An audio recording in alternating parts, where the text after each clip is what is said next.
Christmas Eve, 1818. A priest with nothing but a broken organ and an old poem lights a match in the darkness and improvises the carol we now call Silent Night. Nearly a century later, that same melody is sung by soldiers in frozen trenches, halting the horrors of World War I for a single night. Before commanders strike back with threats of execution and orders to never let this act of peace happen again. You know the carol as comfort. Its true history is an act of rebellion that nearly toppled the machinery of war. Why was its power erased? That story begins with desperation in a tiny Austrian village. Joseph Mohr was no stranger to hardship. Born in Salzburg in 1792, the illegitimate son of a single mother and a vanished mercenary, he grew up with the word illegitimate stamped beside his name in parish records, a mark that closed most doors and left poverty as his constant companion.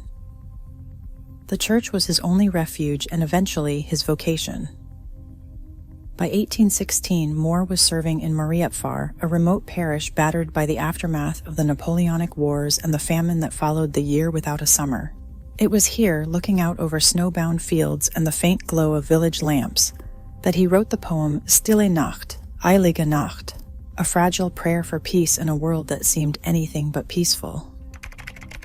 2 years later, Mohr arrived in Oberndorf, a small riverside village still haunted by hunger and loss.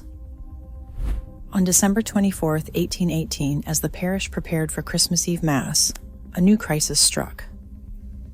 The church organ, whether ruined by damp, neglect, or the slow rot of poverty, was silent. There would be no music for the holiest night of the year. For a priest who had spent his life among the overlooked and the desperate, the prospect of a wordless, musicless Mass felt like defeat. Mohr, desperate, remembered his old poem. He walked through the cold to the neighboring schoolhouse, poem in hand, seeking help from Franz Xaver Gruber, the local schoolteacher and organist. What he needed was not grandeur, but something simple enough for guitar and voices, something that could fill a cold, flood-damaged church with hope, even if just for one night. Christmas Eve, 1818. The parish church of St. Nicholas in Oberndorf is cold, battered by years of hardship, and filled with villagers who have little left to give.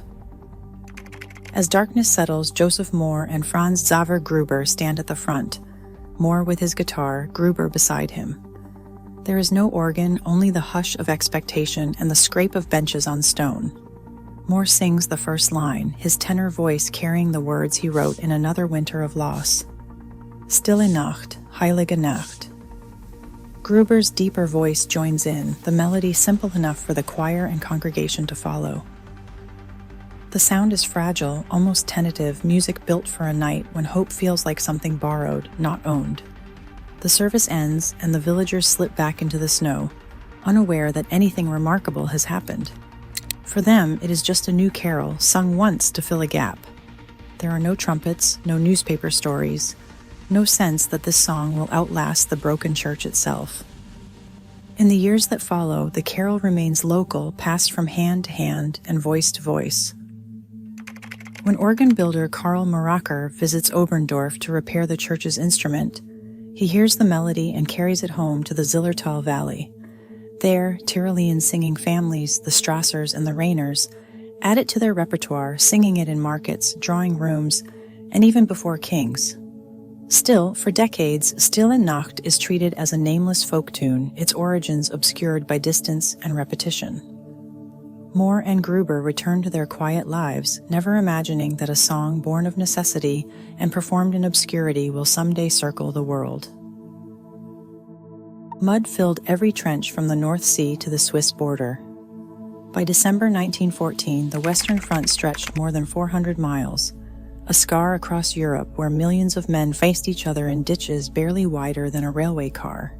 The ground was waterlogged and churned to sludge by weeks of rain and shell fire. Boots rotted on feet, lice crawled in every seam. Rats, fat from feeding on corpses, scurried over sleeping men and gnawed at the dead, left tangled in the wire. Letters home described the stench that never lifted, rotting flesh, latrines overflowing, the chemical bite of cordite from constant shelling. The first 5 months of the war had already shattered any hope of a quick victory. British, French, and German armies together counted nearly 1 million dead by Christmas, with millions more wounded or missing. Young men who had marched out in bright uniforms now huddled in holes, their faces hollow, their hands shaking from cold and fear. Every day brought new casualties: a shell at breakfast, a sniper's bullet at dusk, a friend's body left out where no one dared to go. Chaplains buried the dead when they could, but many bodies simply disappeared into the mud. The official orders called for courage and discipline. In private, soldiers wrote of nightmares, of longing for home, of the endless rain and the sound of artillery that never stopped. The songs they remembered from childhood, carols sung in candlelit churches, felt impossibly distant. But in the trenches, the longing for something gentle, something human, grew with every night spent listening to the wind howl over no man's land. German soldiers crouched in the mud with a Feldgesangbuch tucked into their overcoats, a field hymnal printed by the thousands in Berlin, its pages already softened by damp fingers and candle wax. On page 62, the familiar lines of Stille Nacht, Heilige Nacht, waited unchanged from the melody first sung in Oberndorf. Quartermasters issued these songbooks alongside rations and ammunition, one for every squad, a small comfort meant to remind men of home. Chaplains on the German side reported that by December 1914, requests for Stille Nacht outnumbered all others during field services, its gentle tune simple enough for guitar or even a shaky voice alone. Across the space between the trenches, British infantrymen carried their own pocket hymnals, worn thin volumes issued by chaplains' departments or sent from home societies. The most common editions, like the 1914 hymns Ancient and Modern, or the carol sheets distributed in December, included Silent Night, Holy Night, and John Freeman Young's English translation. Soldiers sang it in barracks and at makeshift Christmas services, the melody instantly recognizable even when the words changed. Letters from the front describe men humming the tune while cleaning rifles or waiting for orders, the carol's promise of peace at odds with the world outside the trench. By Christmas, the same melody carried from a snowbound Austrian village to the frozen fields of Flanders sat ready in hymn books on both sides. In the darkness, all it would take was a single voice to open the page and begin. Christmas Eve, 1914. Along the battered lines near Ypres, the night air was sharp with frost and gunpowder, and a row of faint lights began to appear on the German parapets. Small pine trees cut from nearby woods stood upright in the mud. Each one glowed with candles, tiny flickering points of warmth against a darkness usually broken only by flares and rifle fire. British privates pressed their faces to the sandbags, watching in disbelief as the enemy illuminated their own position. No shots rang out. Instead, a sound rose from the German trenches, a melody soft at first, then swelling as more voices joined. Stille Nacht, Heilige Nacht. For the men of the Royal Welsh Fusiliers and the London Rifle Brigade, it was instantly recognizable. Some mouthed the English words out of habit: Silent Night, Holy Night. Letters written home that week recall the moment.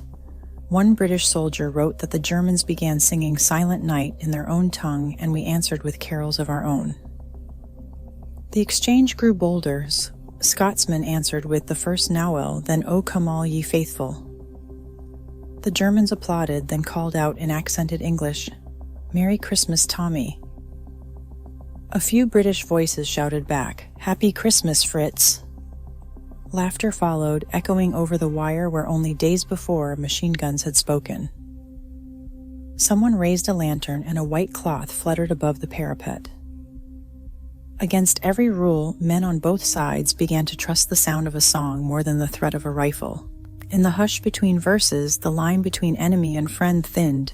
The carol that had comforted children in candlelit churches now floated over mud and barbed wire, turning suspicion into something like hope. For a moment, the war paused, not by order, but by melody and the courage to answer a stranger's song. Dawn broke over the Western Front, and the impossible began to happen. Men climbed from their trenches, not as soldiers but as sons and brothers, boots crunching on frozen mud. British and German uniforms mingled in the gray light, hands raised in cautious greeting, eyes darting between faces that only hours before had been targets. In no man's land, where bodies had lain for weeks, the first exchanges were simple. A cigarette, a tin of bully beef, a strip of bacon, a button pried from a greatcoat. One German produced a small Christmas cake wrapped in wax paper, and a British private offered a khaki handkerchief embroidered by his sister. These were gifts stripped of value by war, yet precious because they crossed a line no officer had sanctioned. Chaplains, both Anglican and Catholic, stepped forward with prayer books tucked under their arms. In several sectors, they led groups of men, some in field gray, others in khaki, carrying makeshift stretchers. Together, they gathered the dead from the wire and shell holes. Chaplain Edward Hulse of the Scots Guards wrote in his diary of reading the Lord's Prayer aloud, his voice shaking as Germans and British bowed their heads together. A Bavarian chaplain scribbled that both sides stood uncovered while he spoke words of blessing over graves dug in the middle of the killing field. Simple wooden crosses were hammered into the earth, sometimes marked with two names, one German, one British, bound by a single date, December 1914. Once the dead were honored, the living found other ways to bridge the silence. From somewhere, a football appeared, a battered leather ball, its seams splitting. Boots and sandbags marked the goals. The game itself was chaos, 20, 30 men chasing the ball through mud, laughter rising above the trenches. Private Ernie Williams of the Cheshire Regiment later recalled, "It wasn't a match, more a kickabout, but for those moments we forgot the war." For a few hours, the sound of carols and shouts replaced machine guns. Men swapped addresses, posed for photographs, and promised to write after the war. As dusk crept in, they shook hands and returned to their lines, carrying with them chocolate wrappers, buttons, and the memory of a day when peace felt possible, even if just for a single silent night. British High Command wasted no time. On December 5, 1914, General Sir Horace Smith-Dorrien sent down a blunt order. Any kind of friendly contact with the enemy, exchanging tobacco, chatting across the wire, or even an unofficial ceasefire was absolutely prohibited. The warning arrived weeks before Christmas, but after news of carol singing and handshakes filtered back to headquarters, the response turned from caution to fury. Smith-Dorrien demanded lists of officers and men who had taken part in the truce, with instructions that allowing fraternization could mean court-martial. On January 1, 1915, he put it in writing.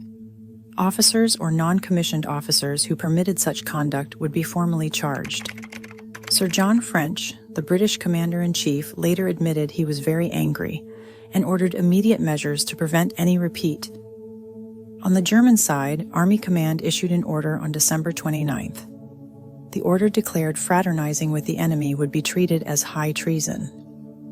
Any soldier who repeated the Christmas truce risked the gravest charge in the military code. In the weeks that followed, units known to have participated were quietly rotated out of quiet sectors and sent where the fighting was heaviest. Diaries record officers denied leave, men threatened with punishment, and new orders emphasizing constant vigilance. The official line was clear: peace, even for a night, would not be tolerated. The machinery of discipline, already in place, now made its message unmistakable. Across the British Army, 306 men would be executed for cowardice or desertion by war's end. The same system that handed out hymn books and carol sheets was ready to shoot its own for refusing to kill. Wartime newspapers in Britain and Germany treated the Christmas truce as a minor, almost embarrassing hiccup. In January 1915, the London papers published a handful of sanitized anecdotes, stories of chivalry in the trenches and brief exchanges of Christmas greetings, always careful to stress that the fighting spirit remained intact. German papers, under even tighter control, barely mentioned fraternization at all.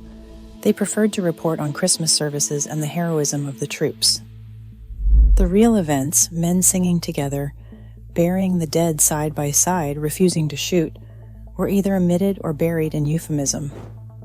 Letters from soldiers telling the truth slipped through the censors for a few weeks, but official war history soon took over. The multi-volume British Official History of the War, published after 1918, gave the truce a few lines at most, stripped of detail and emotion. German Reichsarchive volumes did the same, focusing on tactics and operations, not on the night when enemies became friends. The story was not just forgotten, it was carefully managed, trimmed down to a harmless anecdote. The message was clear: peace even for a single night was too dangerous to remember in full. Today, Silent Night drifts from department store speakers and car radios, dissolving into the background noise of December. In the years after Bing Crosby's recording topped the charts in 1935, the carol became a fixture of the American Christmas, crooned by celebrities, piped into malls, and stitched into advertising jingles selling everything from coffee to cars. The original German lyrics, written in the shadow of war and famine, are replaced by a soft glow of nostalgia.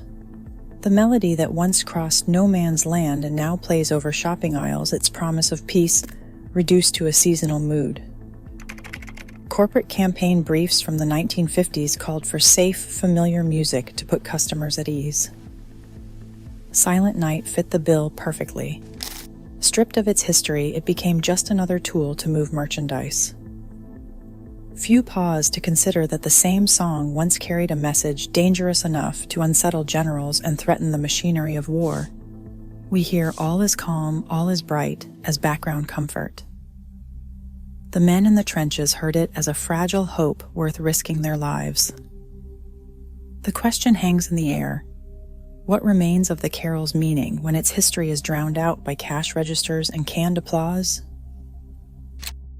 Today, Silent Night floats through shopping malls and candlelit services, stripped of its disruptive power. But its melody once stopped a war just long enough to frighten those who profit from obedience. In a world still defined by division, the question lingers: what happens when ordinary people choose peace over orders? The answer remains as unsettling and as urgent as ever. Share your thoughts below.